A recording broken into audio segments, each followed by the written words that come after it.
Hi! నమస్తే. నేను మీ Rajitha. Welcome back to my channel 'Rajitha explorer'. ఇలా ఇంతగా డెవలప్ అవ్వడానికి కారణాలు 3 ఉన్నాయి. ముందుగా నవాబాగ్ ఫ్లైఓవర్. ఇదే నవాబాగ్ ఫ్లైఓవర్ బ్రిడ్జ్ నిర్మించి 2 ఇయర్స్ అవుతుంది. నవాబాగ్‌లో రెండో ప్రత్యేకత ఈ రాక్ స్టోన్స్. ఇక్కడ చాలామంది ఫోటోలు దిగుతూ ఉంటారు. నవాబాగ్ బీచ్‌లో మూడో ప్రత్యేకత వాకోవర్ బ్రిడ్జ్. ఇది సముద్రం మీద కట్టారు. ఈ బ్రిడ్జ్ ఇటీవలే కట్టడం జరిగింది. వర్షాకాలంలో సముద్రం బాగా ముందుకు వస్తుంది. అప్పుడు బ్రిడ్జ్ అనేది స్ట్రాంగ్‌గా ఉండడం కోసం ఈ రాళ్లు వేయడం జరిగింది. ఇదే నవాబాగ్ బీచ్. గోవా బీచెస్‌కి ఏమాత్రం తీసిపోని విధంగా ఎంతో క్లీన్ అండ్ అందంగా ఉంటుంది. ఇవన్నీ ఫిషింగ్ బోట్స్. ఫిషింగ్ అయిపోయాక బోట్స్ అన్నిటిని ఇక్కడ ఒడ్డుకి తీసుకొస్తారు.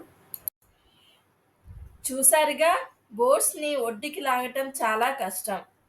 కింద నీళ్లు లేవు కాబట్టి వీళ్ళు ఇలా బోట్ కింద ఇలాంటి కర్రలు పెట్టి బోట్‌ని ముందుకు లాగుతున్నారు. ఇది చిన్న బోట్ కాబట్టి పర్వాలేదు. అదే పెద్ద బోట్ అయితే మాత్రం చాలా కష్టపడాల్సి వస్తుంది. ఇది సముద్రం మీద కట్టారు. చూసారుగా ఎంత దూరంగా ఉందో. ఇప్పుడు నేను ఆ చివరి వరకు వెళ్ళి మీకు వ్యూ ఎలా ఉంటుందో చూపిస్తా. ఇప్పుడు మనం బ్రిడ్జ్ చివర్లో ఉన్నాము. ఇక్కడ నుంచి సముద్రం వ్యూ పాయింట్ చూడండి.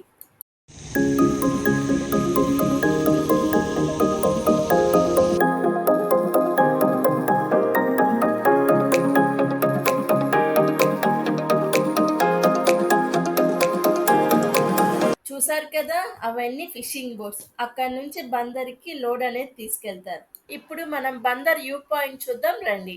ఇదే బందర్ వ్యూ పాయింట్. ఇక్కడ కూర్చొని చల్లని గాల్లో ఈ బీచ్ వ్యూ పాయింట్ చాలా బాగుంది. నవాబాగు బందరు రెండు పక్క పక్కనే ఉంటాయి. ఇప్పుడు సీనరీస్ అన్ని చూద్దాం రండి.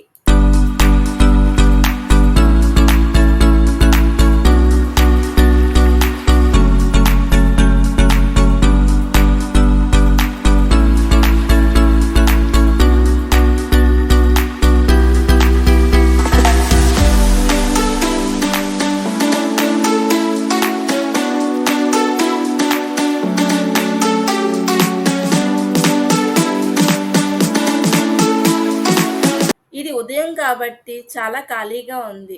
అదే సాయంత్రం అయితే జనాలతో కిటకిటలాడుతుంది. టూరిస్టులు స్టే చేయడానికి బీచ్ పక్కనే గెస్ట్ హౌసెస్ ఉన్నాయి. ఇప్పుడు సాయంత్రం 6 అయింది. బందర్ ఫిష్ మార్కెట్ చూద్దాం రండి.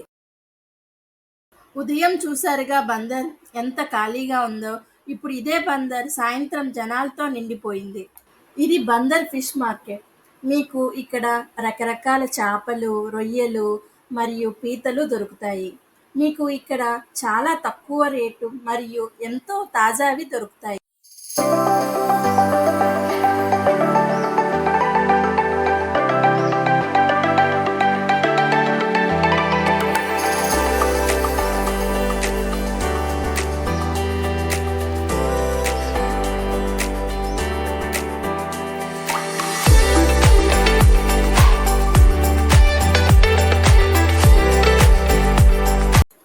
అక్కడ ఉన్నవి ఫిషింగ్ బోట్స్. వాటికి బందర్ దగ్గర ఒడ్డు లేకపోవడంతో అక్కడే ఆపేస్తారు.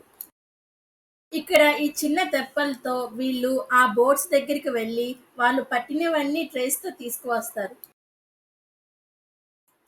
దగ్గరకు వస్తుంది. లోపల ఏమేమి ఉన్నాయో చూద్దాం.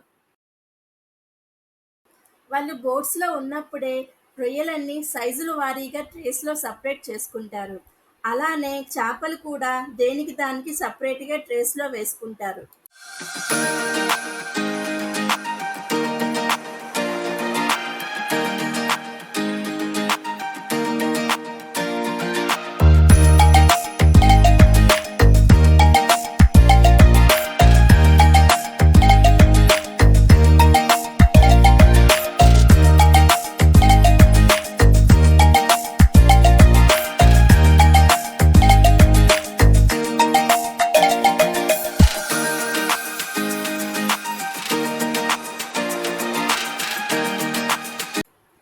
ఇదంతా డీజిల్.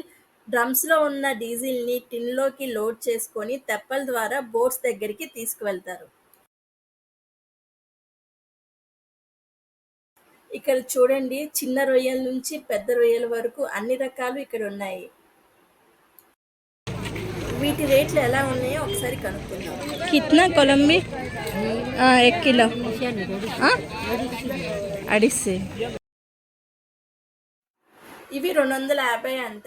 వీటిలో చిన్న సైజులు కూడా ఉన్నాయి. ₹100 నుంచి మొదలై 250 వరకు ఉన్నాయి.